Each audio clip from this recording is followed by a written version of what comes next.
right. Hi, everyone. Welcome, and thank you for joining for today's Left Community Forum. My name is Sarah DeStasio, and I'll be moderating this panel. Thank you to Todai Yoga for this space, and thank you to Burial Grounds Coffee Collective. We encourage you to go buy a snack or a beverage and make us tramping through their lobby worth their while. And please note that Burial Grounds does require masks, so if you leave this room and go through that lobby, put your mask on. We do have a box of them by the door.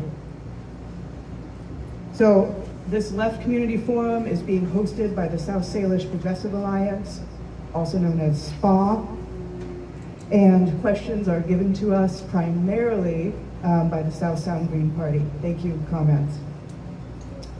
So SPA has 3 goals: get socialists and progressives elected, build coalitions between elected organizers and groups on the left, and increase voter turnout. We provide campaign services and education and networking opportunities. We are 1 year old and would love for you to grow with us. So please take a look at southsalish.org and consider becoming a member. And now I will invite up Colin Bartlett from the Greens to share a little bit about the South Sound Green Party.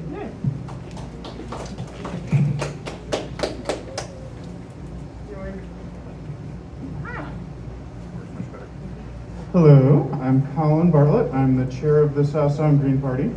We are a queer liberationist, eco-socialist, decolonial party of the South Puget Sound.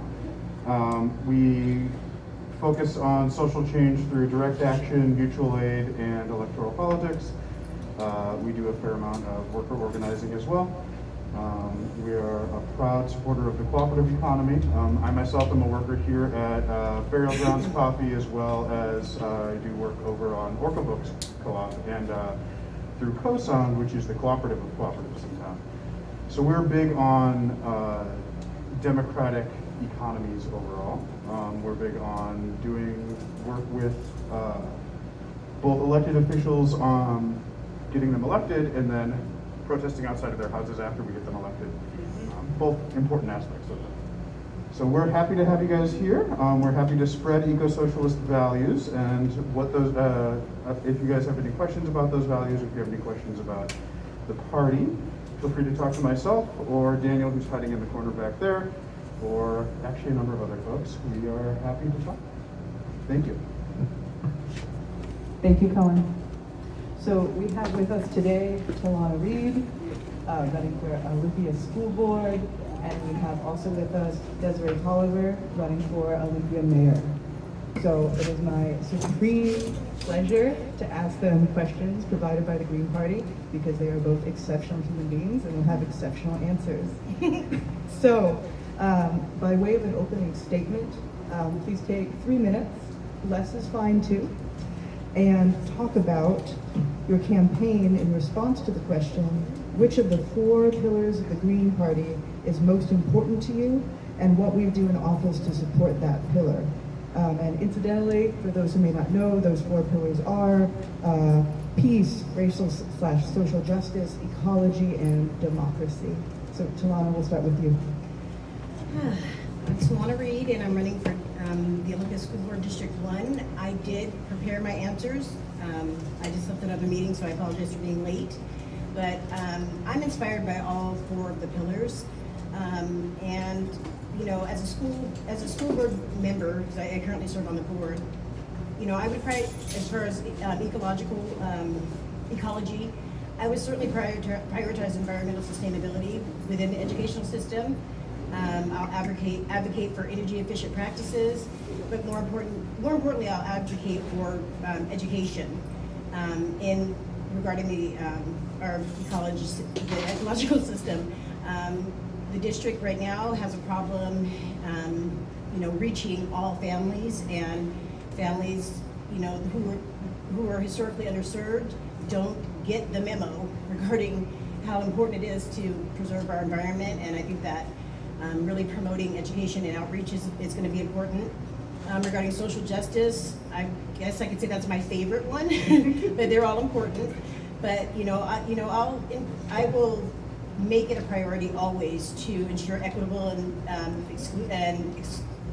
access for all students for all educational purposes. We need to address the educational disparities that exist within the school district, and regarding learning achievements, discipline, we need to make sure that we are serving all students.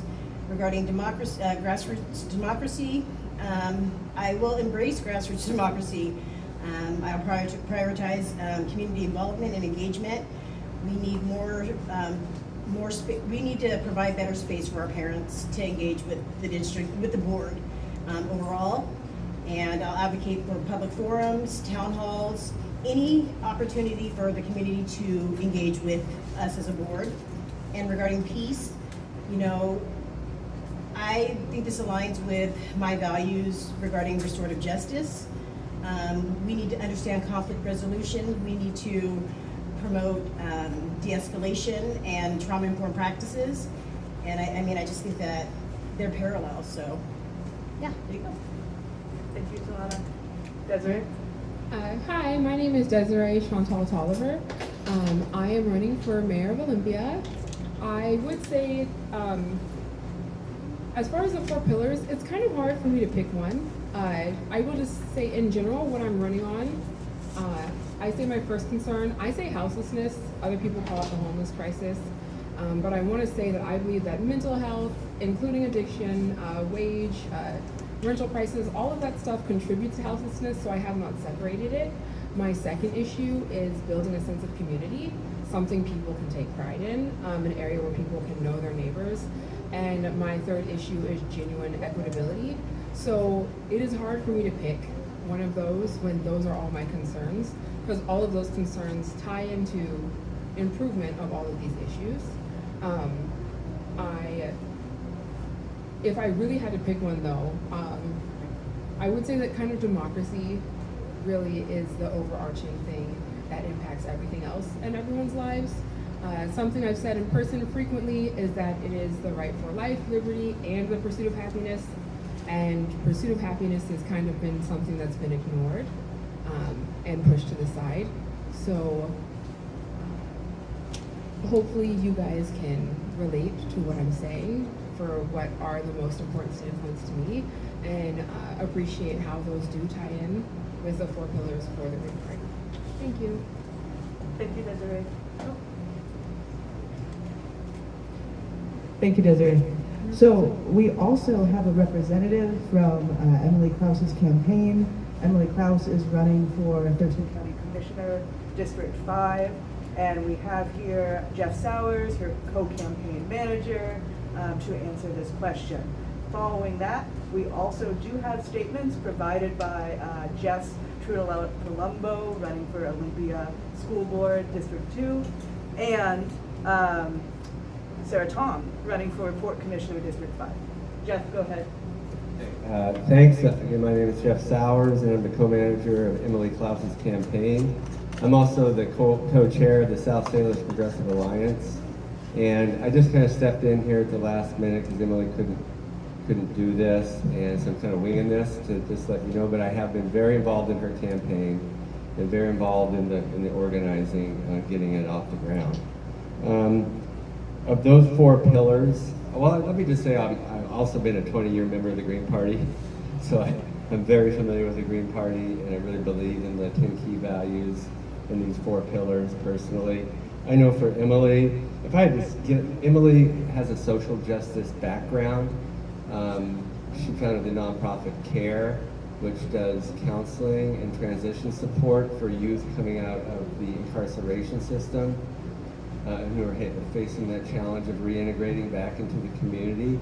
So that's been her focus, is working with youth in that kind of challenging situation, helping them get back on their feet and making sure that they get a good start. And I think that's having that kind of experience really connects her to the lived experience of a lot of the struggling youth in our community. So I think it's a perspective that we could really use on the county commission. She's also been active in homeless support, and that's something that's I know near and dear to her is homeless services and helping lift up our houseless community and getting them into housing. She sees housing first as definitely the way to go with dealing with the homeless crisis, and abhors the whole demonization that's going on of our homeless community right now, that's blaming them for what really is an economic and political problem.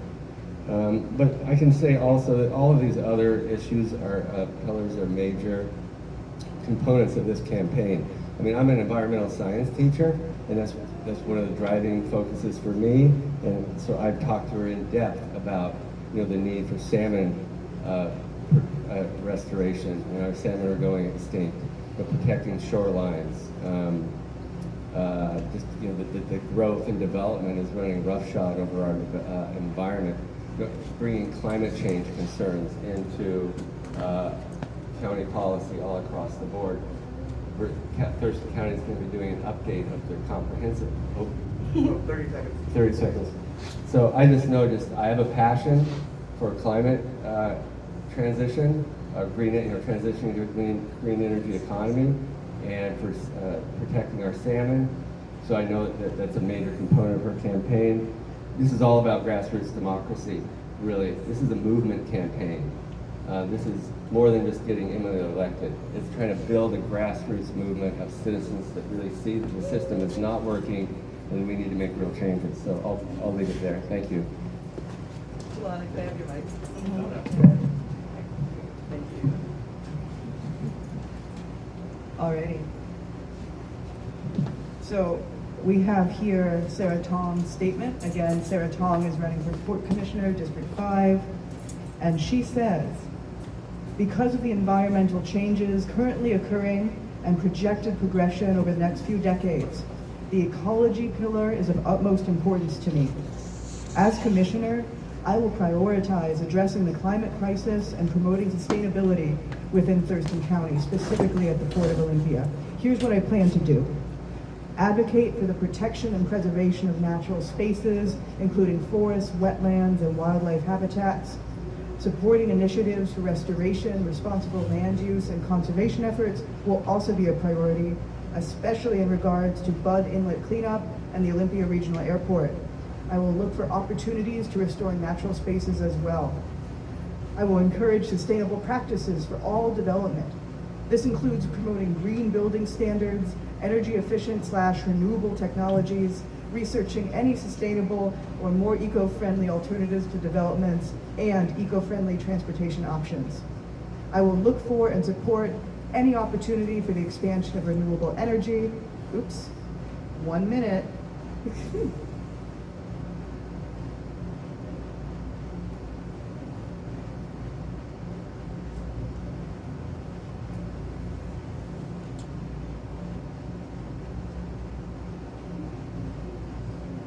My phone got so excited about Sarah, it shut down.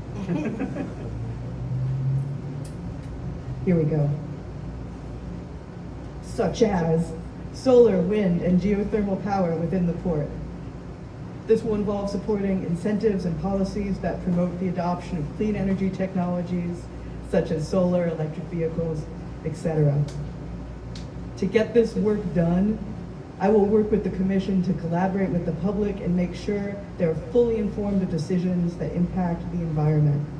I will seek community involvement in environmental initiatives and projects by engaging with citizens, environmental organizations, and businesses in a collective effort towards greener and more sustainable Port of Olympia and Thurston County. Again, that's Sarah Tong, Port Commissioner, District 5.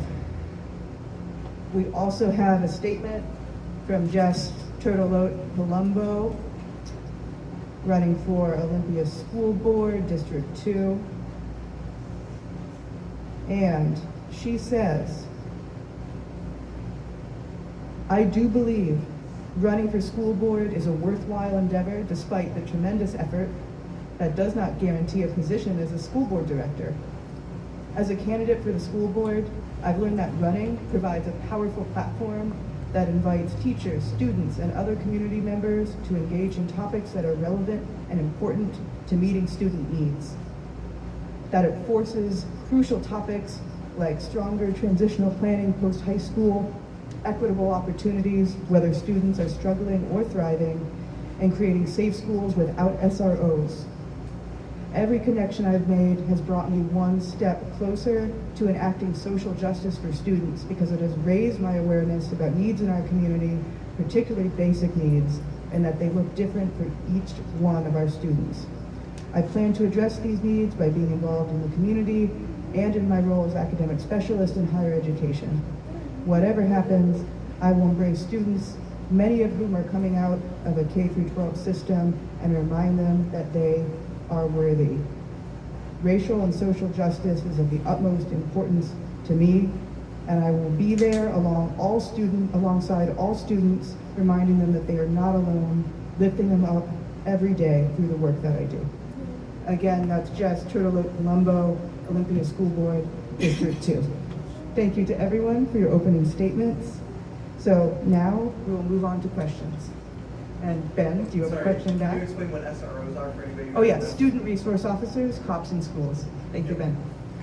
All right, so our first question is, and you have 3 minutes to respond. Again, you can be more succinct if you choose to. How will you use the position you are running for to confront the climate emergency, particularly, if applicable, supporting the transition of our economy to green energy? Talana, you'll start. Check. So again, my name is Tawana Reed, and I'm running for District 1 for the Olympia School Board. As being on the school board already, I've already had to advocate for more transparency from the district and insist that the public be more engaged in all its processes. And I've been successful in that aspect. But regarding,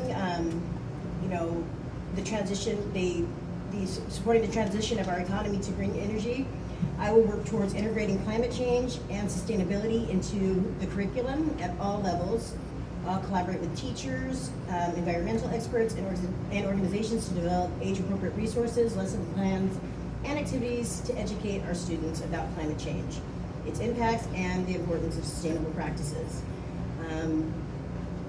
Regarding so for our infrastructure and our operations, I'll advocate for sustainable infrastructure and operations within our schools. This will look like implementing energy efficient practices such as using renewable energy sources, installing solar panels, and optimizing our heating and cooling systems, and again, engaging with our families and parents and educating them in the importance of these processes. And I will always partner with the community and engage them in our work. This means that continuously working with social justice agencies and organizations.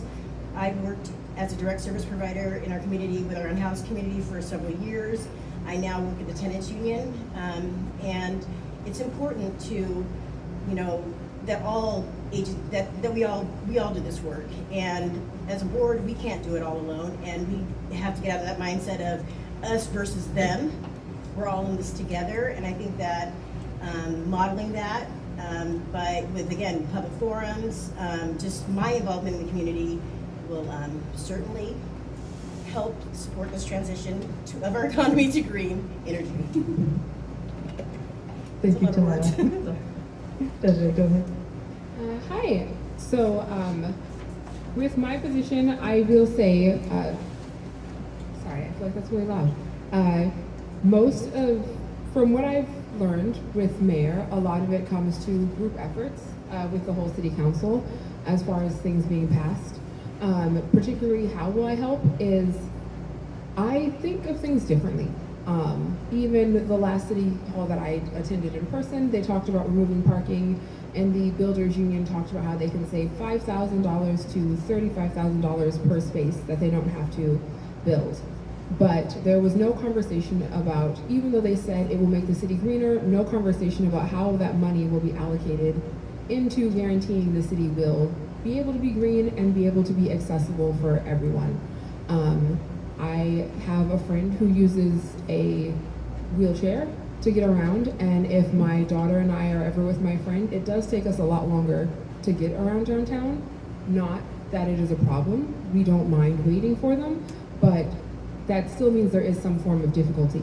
So it's things like that where it's easy to say they're going to remove parking and make things greener, when really they're just going to put a parking garage in and charge people for it.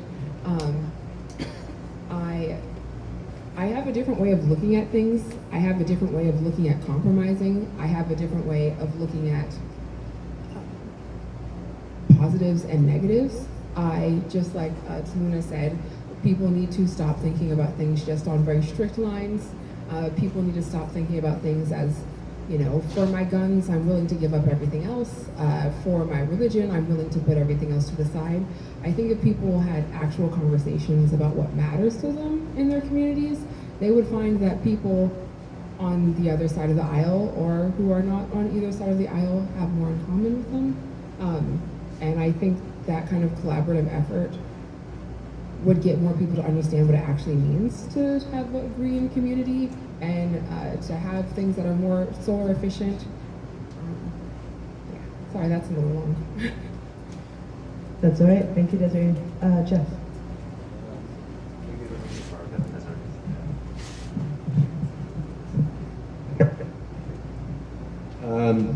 So first I'd like to say that just awareness and concern for the climate emergency that we are in is high on our priority list.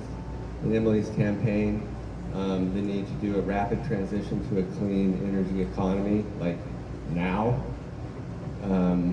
is really a big concern. Right now, the county has been updating the shoreline master plan, and that's going to move into updating the comprehensive plan, which the shoreline master plan is part of. And there's the current planning commission is not inclined to include climate language in that plan, which is really imperative. And a lot of local climate activists are really concerned about that. We're listening to them. We're looking ahead to that plan, and we'll be doing everything we can to make sure that that plan builds in climate language into the framework, because this is going to determine, this is the basis for how the community or how the county will develop over the next, moving to 2045. So that's the horizon on this plan. And so this needs to include language that makes clear how imperative it is that we make a rapid transition as Thurston County grows toward a 100% clean energy economy as rapidly as possible. And so Emily will be working hard to do that. She supports public power as well, so that we get more control over our electricity sources and generation to make sure that they're clean. Getting off of natural gas, is a big one that we need to make transitions off of that. Changing building codes to make sure that we're making that rapid transition off of natural gas and onto ideally a clean electrical grid. Of course, sea level rise is a big deal. Again, making sure that that is in the comprehensive plan so that that's being taken into account as development decisions are made. So those, I think that's that, and there's other things too, but I can tell you that she'll be fighting hard to make sure that we move forward with a rapid transition to a 100% clean energy economy. Thank you, Jeff. Speaking on behalf of Emily Klaus. And so that was a warm-up question, folks. So now for the real stuff. In principle, do you believe Washington State residents would benefit from movement groups and organizations coming together to build an independent, statewide, eco-socialist party that regularly runs people for local office on its own ballot line, not as Democrats? Talana, go ahead. I can't say bad words, but heck yeah. The short answer is yes. I think that, it depends on the, depending on the year, the political climate changes in communities, and, I think that people are fed up with picking sides. And I personally am not into politics. I'm not a politician. I don't, I tend to answer the questions that are asked of me, and that's not what politicians do. They say what people want to hear. And I think that, if a political party is to be successful, it depends on, the resources and how well they organize and the support from the community overall. There's so many challenges that we face as candidates, Black women. Are we going to get the full support of the community? And are we going to be gaslit our entire, everywhere we go? We really need to. It will work if we come together. I mean, if we really want to be an inclusive community, I think that doing something different will work best. I mean, when folks say that, we need to keep things the same or do things the way we've always done them, that's a red flag to me, because things have not been working. And, we have to really go for it. And I also think that representation matters. Nothing about us without us. I mean, if you're trying to reach a specific community, we need those people at the table. And, it's all or nothing. The picking, having personality conflicts doesn't work well for me in politics. You don't have to like me. Do we share the same values? Are we working towards the same goal? And I think that, just organizing with the mindset of we are all working towards the same goal, it would work. But I support it regardless. I'll give it a heck of a try. Thank you, Talana. Desiree? So I want to apologize. I also am not a politician. I really want to say I do think it is a huge possibility. I think a big problem, though, for smaller parties, for independent groups, is a lot of infighting, especially when there is accumulation of minds and of priorities for different people.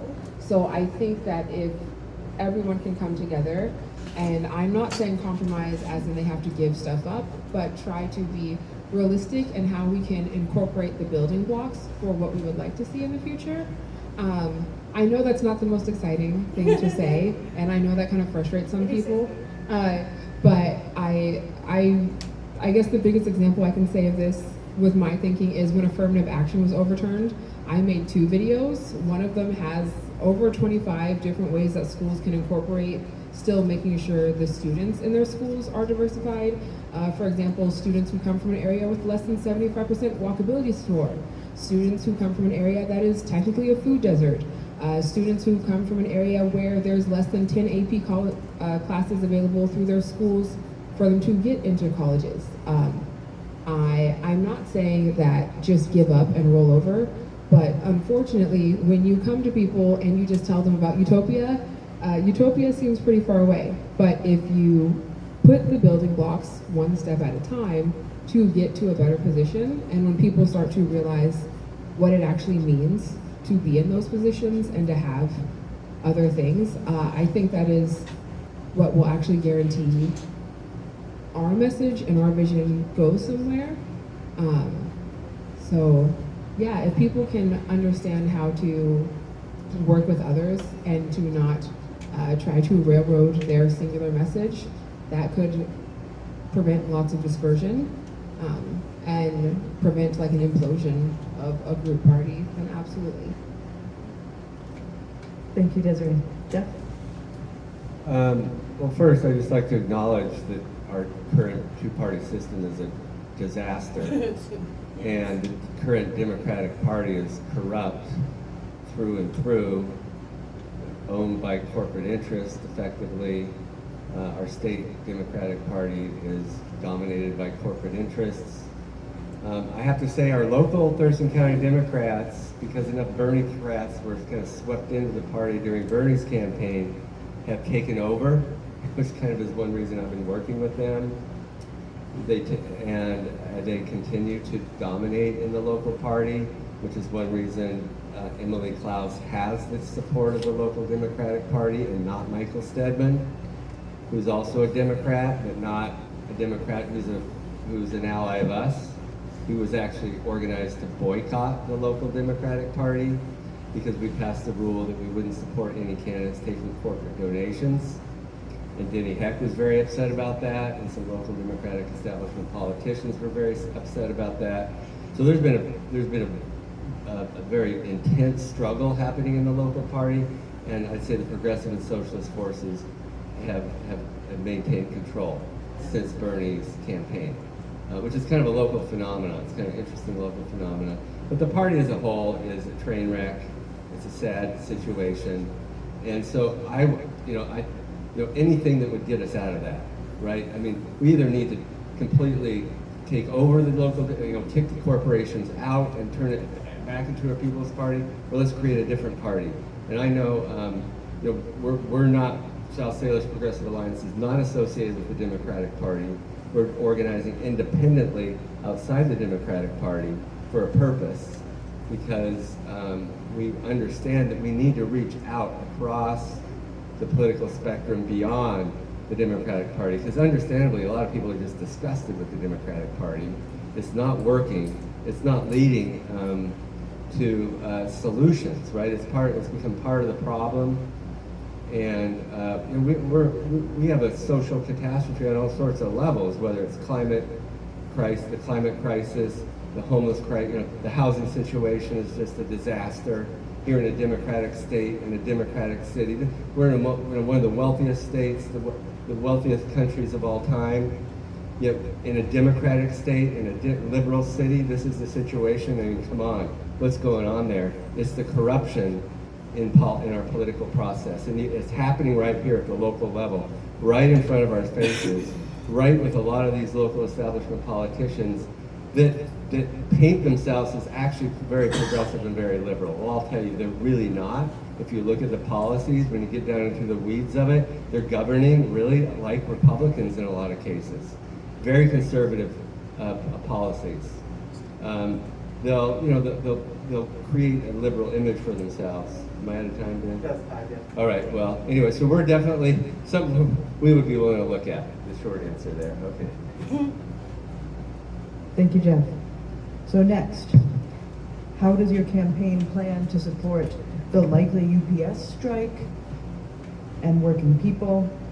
What specific actions will you take to support working people if elected? And I do want to note that just today, a handshake agreement was reached between Teamster leadership. However, rank and file workers still need to vote on that agreement, so a UPS strike may still be imminent. We don't know. So again, the question, how will your campaign support the likely UPS strike? And if elected, what specific actions will you take to support working people? Talana. I'll get back to the first portion of that question, hopefully at the end of this, after the second part. But I want to start by saying that I was the only school board member during our budget session who voted against the budget to reduce the reduced education plan. And that is because it severely impacted marginalized students and families. And I also was the only board member who voted against giving the administration raises during a time where we just cut paraeducators, the lowest paid, staff, and I had to sit in a school board meeting and hear them say that individuals making $180,000 to $200,000 a year needed a cost of living increase, and that was very troubling to me. And of course, I was the only dissenting vote, but to me that matters. The more I learn, the better I will get at really pushing things.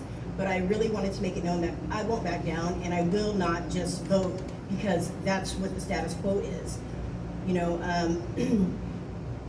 Kind of piggybacking off what Jeff was sharing about, the image of our elected officials.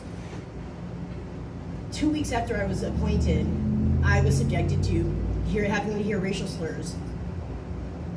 Not only from the members of the community, but from a board member, in the presence of other board members. And the toxicity at this level is very, very alarming. if I'm gonna be subjected to that and have to hear that, what are our students experiencing? And, well, we know what they're experiencing because they talk about it, but what's being done? And so it doesn't matter how many policies you write, if you don't have someone holding the staff accountable, holding administration accountable, they mean nothing. I hear, you know, I don't want to talk about anybody's campaign in particular, but you can be a policy leader, but if you don't have a backbone and you do not stand up for the students, when you do not stand up to your fellow board member when she's being subjected to the N-word, it means nothing, it's all talk. But regarding how the wages of working people, that's important. Just the environment that we have to govern in is a big deal. So we need to get that in order as a school district. But to the question, I will advocate for wages and benefits like I did during the reduced education plan. I see your hand flashing back there. I will promote job security. I'll support policies and practices that provide stability for all levels of staff. What else did I write here? Oh, I will encourage employee representation. During the budget process, I did work with the union, and I read their reports. I'm not gonna just believe, just like when you go to church, you're not supposed to just believe what the pastor says. Go home and look at the scripture. Give me one more second, I got one more good thing.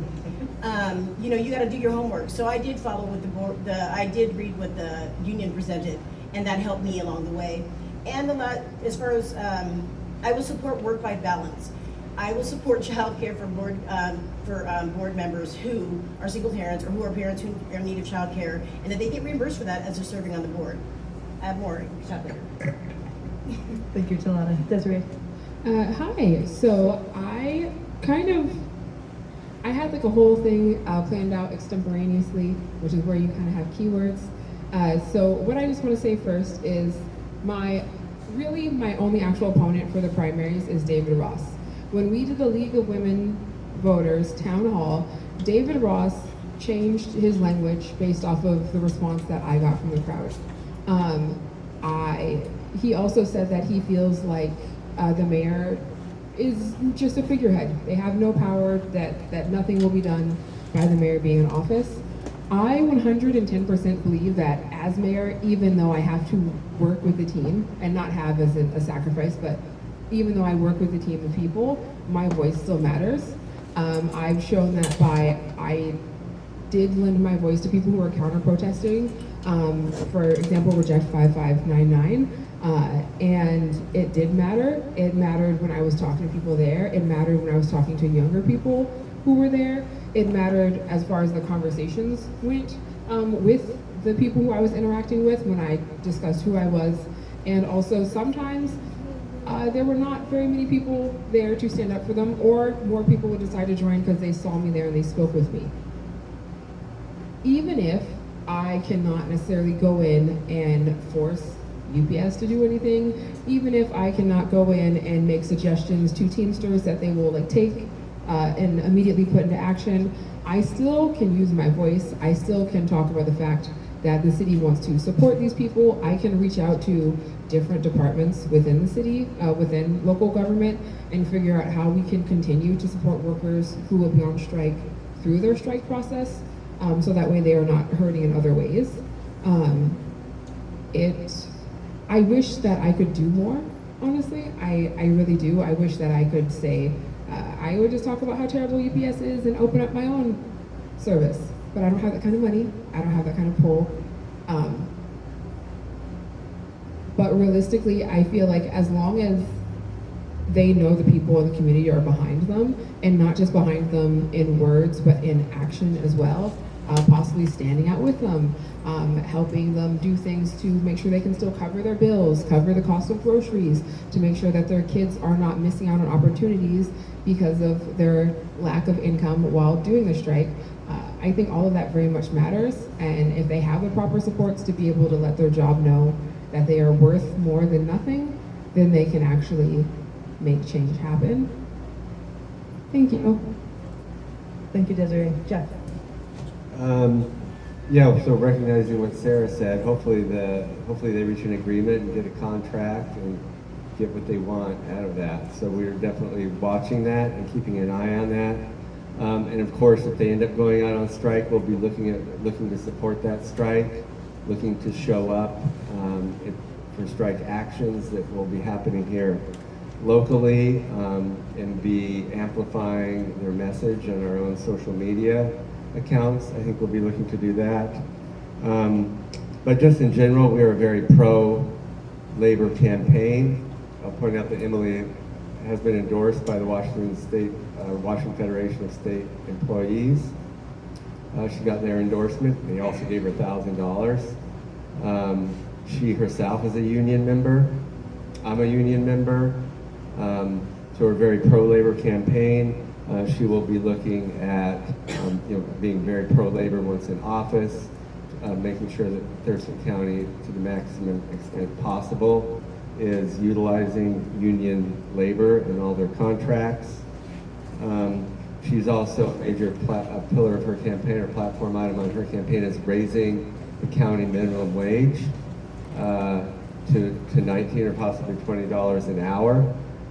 Thurston County is a higher expense area of the state, so it would make sense that our minimum wage here in Thurston County would be higher than it is, say, in eastern Washington or rural areas of Washington, where the cost of living is not as high as it is here in Thurston County. So she'll be pushing to raise the minimum wage here in Thurston County. She'll be pushing for specifically a predictive scheduling law, so that employees, a lot of service employees in particular, they get really crazy intermittent schedules. They don't know how many hours they're going to be working from week to week. It's hard to live that way. So that's not really fair to working people. And so other cities have passed predictive scheduling laws, including Seattle. So we'll be looking at pushing forward a predictive scheduling law here in Thurston County. And we'll be looking at other ways that we can support labor rights and worker rights here in Thurston County. And in particular, I think the service industry folks, the folks that the system's really not working for. They're not making enough to really afford rent here in Thurston County. Getting affordable housing for workers is another big one, because a lot of lower income workers, they can't afford the rent here in Thurston County. It's a huge problem. So workforce housing is another big issue. So I'll leave it there. Thanks. Thank you, Jeff. And as someone who is also a member of Emily's team, I do want to also note that she signed the Teamsters Strike Support Pledge through the Democratic Socialists of America. All right, so our next scheduled question, and after that, we will have time for one or two wild card questions from questions you put in the basket at the front. This question is, running for office takes a significant amount of effort, time, and money from the candidate and volunteers with no guarantee of success. Do you ultimately think that running for this position is a better use of these resources than any other form of organizing you could be doing? Talana, go ahead. No, but as an organizer and as somebody who has been working in the community for years, I mean, outside of running for office, regardless of the outcome of this race, I'm going to be an organizer in the community. I've organized our Joy and Justice giveaway for years, serving hundreds of families each year with books, kids, providing them with books, and their families with things that they need. I think that being, when I ran for city council, I raised a stupid amount of money. I didn't win, but I tried to use that time to increase voter turnout, to do things that the other candidates weren't doing, because really I want to bring people together and I want to bring people to the table. But no, I don't think it's a good use of resources. I also don't think it's a good use of my voice. When you're, behind, behind the dais, you kind of got to be politically correct. You got to pull back a little bit. And sometimes you can't get your message across when you're stifled like that. So, I mean, I tend to do well when I'm not limited and when I'm not put in constraints as far as what I can and cannot say or should or should not say, not can and cannot, should or should not say. But you know, my entire campaign team, they're all volunteers. They've worked with me not just for me running for office, but in all the organizing that I do in the community. I have to say they're there, and I think that just being able to build community that way is a benefit. So while it's not a good use of resources, ultimately I think that, again, representation matters. I feel like my voice should be at the table. I feel like you know, at the end of the day, I'm for the people. I do not fight with individuals. I fight systems and institutions of oppression. And yeah, I mean, I'd rather be doing that, you know, going door to door. But I think my voice is pretty. I think I could use my voice in this way too. Thank you, Talana. Desiree?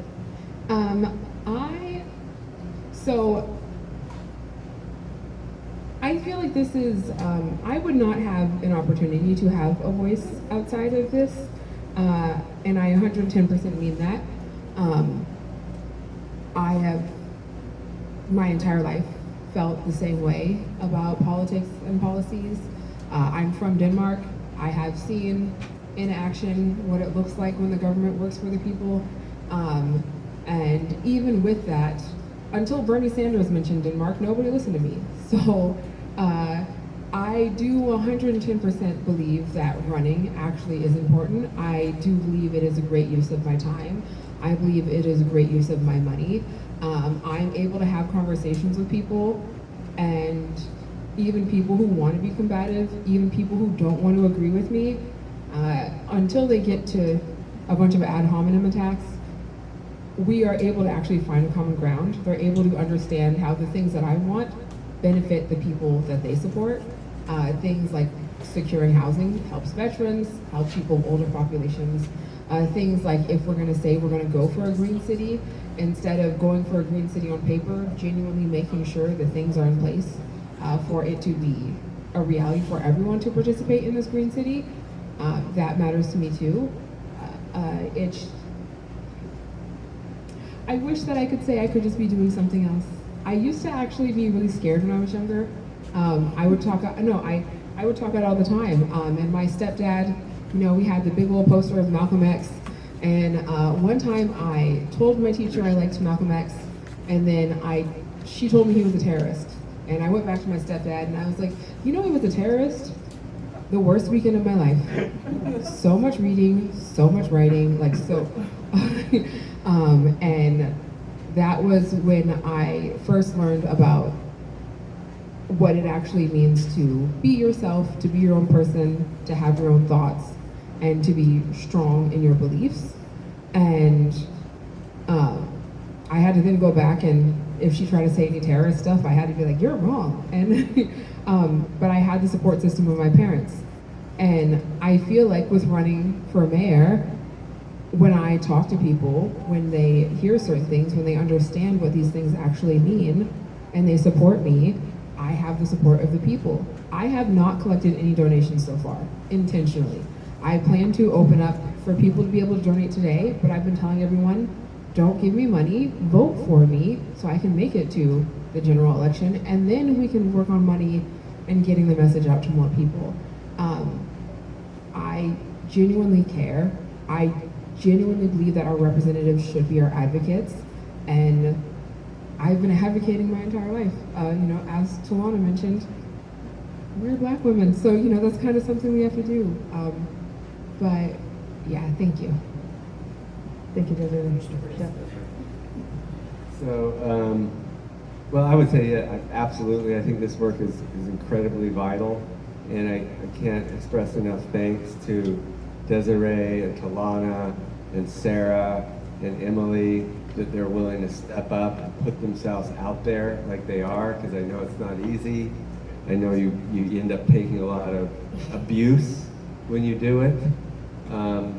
But you know, if we don't have our people out there, if we don't have these voices out there, putting that perspective out in the community, being engaged in the process, you know, it's going to leave a huge hole.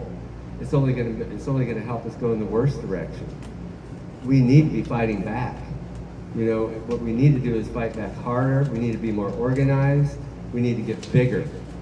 Because the community is really on board with a lot of the things we're fighting for. They really are. But, you know, if we don't have our people out there really fighting for those things and fighting to take those positions of power, then we're always on the outside, just trying to lobby them and talk them into doing the right thing when, you know, maybe they'll listen a little.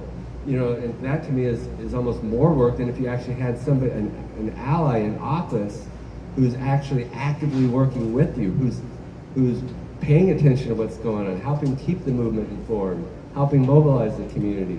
So I think this work is absolutely critical. I think it's a little disappointing that it's hard to get people involved in the electoral process. I think it's left with such a bad taste in people's mouth, you know, and the corruption in the system, and you know, it doesn't feel very good to be involved in it a lot of times. So I think, you know, you feel like you're beating your head against the wall. But, you know, it's what we gotta do if we're really gonna make the kind of change that we need to make in this society. We need big changes, you know, otherwise we're headed for a crash of some sort. I mean, how long can we go on like this? You know, so change has to come, and this is one of the fronts. Now, it's not the only front. You know, hopefully you got something else going on in your life too. You know, otherwise I feel sorry for you. But I think being involved in this, being engaged in this is absolutely vital. I really encourage people to please plug in any way you can, not drop everything in your life and dedicate it to this, but stay connected, get involved, stay plugged in, because we got to build this movement so that we can get these candidates actually elected and that they win. Thanks. Thank you, Jeff. So I see here we have a future president and/or socialist organizer, a very small one. And I would like to have her select the next question, our last question of the night.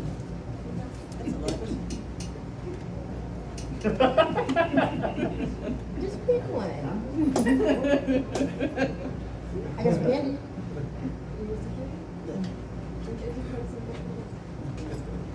I bribe kids. Woo, what do you have in there? That's kidding. This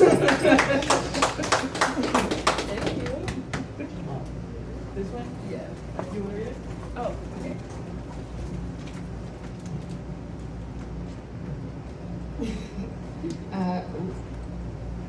It was long.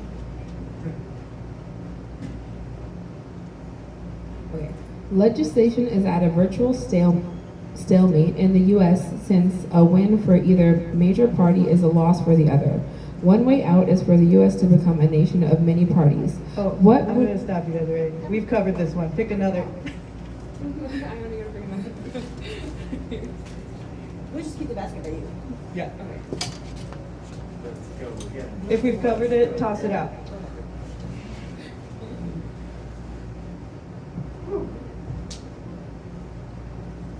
You're so good, you can't pick just one question. I'd love to hear any thoughts from the two candidates present about positively re-educating our local cops from ALC 3+ of our all three of our neighboring towns and cities. So,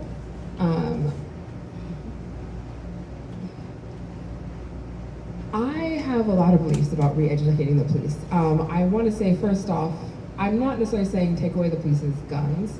But I will say in Denmark recently, there was a Harry Styles concert and there was a mass shooting which involved 2 people. And even though the police there don't traditionally walk around with weapons to handle that, they were able to stop it at 2 people. So I think that training and education and overarching support, I think that separating some of the police's duties, I think it's kind of hard to have someone who is trained to kill and then also like trained to be compassionate, working the same role every 5 minutes, or different roles every 5 minutes.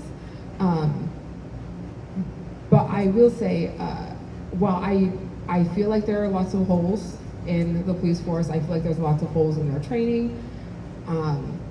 If they had harsher requirements, like they appear like they do, if they didn't allow people who are affiliated with nationalist groups, if they didn't allow people who have strong ties to other forms and variations of corruption throughout the community, I think that would have a greater effect.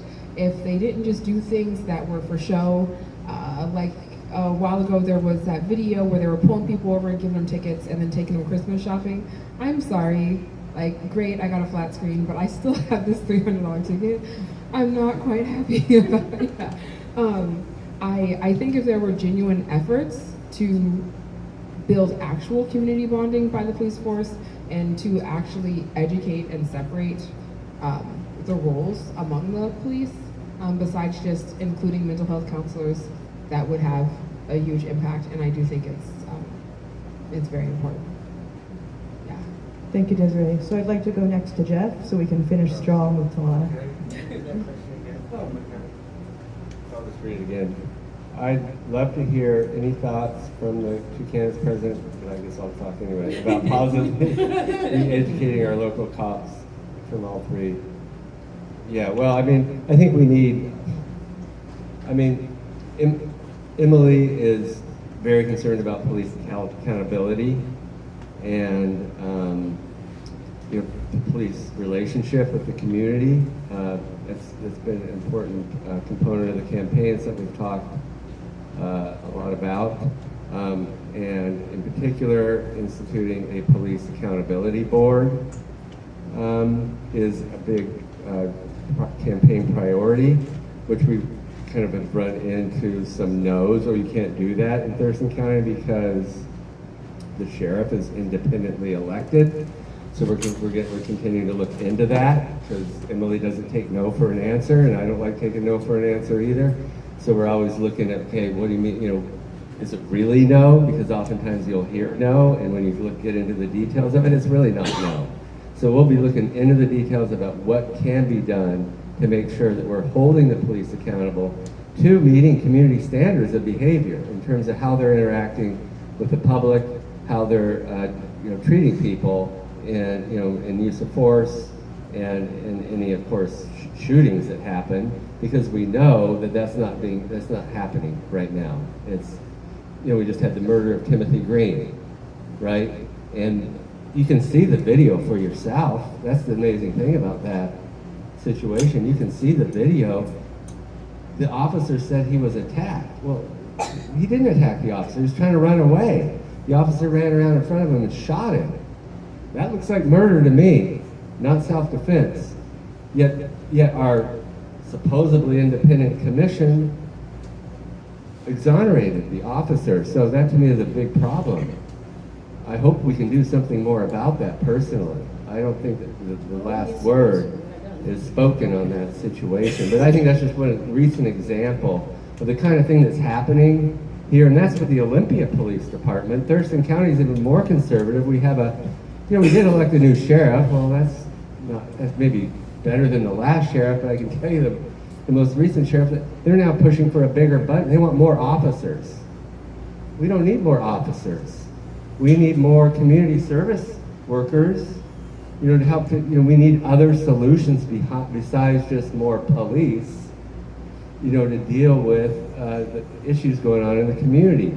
That's what, so anyway, we want to find a way of making sure that they're being held accountable and that we're holding their behavior up to the highest standards. So I guess I'm out of time. But thank you. Thank you, Jeff. Talana. Oh, such a sensitive subject for me, but the one course of action I was able to take initially when I joined the board was the superintendent invited me to the table discussing our school resource officers, and he figured because of all the controversy with how I, may have said some things about police because my aunt was murdered, and people didn't like that. And I meant what I said at the time, but it was against the institution, not against any person in particular. Excuse me. But I sat at the table and I'm able to engage with police officers. One thing I know for certain is that no matter who you are, if you have bias, if you function and your first instinct is to judge or profile somebody, that's problematic. And especially in a position of power like that. When we talked about school resource officers, You know, the first thing, what I wanted to do is I wanted to find out what the needs were of the schools. Why are people saying we need police officers in Olympia schools? The number one infraction is electronics, being on your cell phone for the Olympia schools. We don't need officers for that. We just don't. There are very few incidents of violence within the district that, and when they did occur, the police they didn't need the police involvement. So it's not about, I mean, it's just letting people know that we don't need power, we don't need to lord power over people to make progress. De-escalation training is important. Inclusionary practices, I mean, that type of education is important. And I think anytime, you know, whenever the chief of police, you know, whenever they are ready to be accountable to the community, I think there are conversations to be had. At the end of the day, they are made to appear to be above the law, and you know, the judicial system doesn't work like it does for us. I mean, they get away with murder, and that's just not okay. But I think that you know, there are good police officers, just like anybody else. I have a niece who became a police officer, and she was so proud when she got commissioned. I was one of the first people she called. I don't hate police officers. I hate racist police officers. I'll tell you that much. But I do, and I don't like the institution of policing and all that it brings, because there are other ways to restore people. There are other ways to fight crime. But we have them, so we may as well train them, and we may as well hold them accountable. So that's all I'd say. Thank you, Talana. So that's it for tonight, folks. Those other questions you put in the basket, you have an opportunity to ask the candidates yourself for a couple minutes, as long as they stay here. So also, we encourage you in back to pick up signs and lit for all of SPA's endorsed candidates. Ben is having a Vanna White moment back there, showing where you can find it. There's also donation envelopes for checks with information slips for the PDC if you feel like you can donate today. All right, friends and comrades, solidarity, thank you for coming. I do just want to say, I am trying to get people to fill up the buses to go to the auditor's office, because in Thurston County, you can register to vote and vote in the same day, or if you've already changed your address in the last 8 days online, you can pick up a ballot and vote same day, as well as someone who is houseless can also vote. You just need to say where you generally spend most of your day, as well as you can say general delivery to the USPS. You don't have to have ID either. Yeah, and then you can vote. So if anyone would like to talk to me about that, I'll be available. And just a quick announcement on that.